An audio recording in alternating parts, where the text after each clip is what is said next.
এই তো আমি চলে এসেছি আবার তোমাদের সাথে কথা বলতে। তো আমার বর বরমশাই আজকে বললো যে কদিন ধরে ঘরের খাবার খেয়ে খেয়ে একদম ভালো লাগছে না, তো চলো আজকে একটুখানি বাইরে থেকে কিছু খাওয়া যাক। তো আমরা একটা ফুড কোর্ট ওখান থেকেই কিনি। তো ইচ্ছা হলো আজকে ফ্রাইড রাইস আর চিলি চিকেন খাবো। এই তো আমাদের নেওয়া হয়ে গেছে চিলি চিকেন ফ্রাইড রাইস। আর এই যে দেখো আমার মেয়ে কত কথা বলছে দেখো।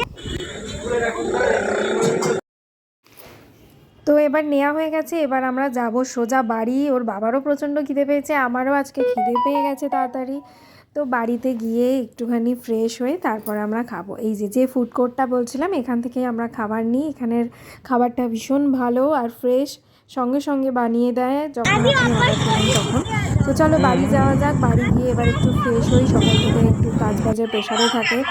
তো এই যে বাড়ি এসে ফ্রেশ হয়ে আমরা খেতে বসে গেছি। প্রথমে মেয়েকে খাইয়ে দিয়েছিলাম, তারপরে আমি আর ওর বাবা বসেছি। তো ড্রাই চিলি চিকেন আর এগ ফ্রাইড রাইসটা খুব সুন্দর ছিল, একটু ঝাল হয়ে গেছিলো। তো জাস্ট মানে মুখে যেতেই মনে হচ্ছিল দারুণ। আর আমার ফেভারিট হচ্ছে chilli chicken and fried rice. Dry chilli চিকেনটা আমি বেশি ভালোবাসি। সবাই খুব ভালো থেকো, টাটা।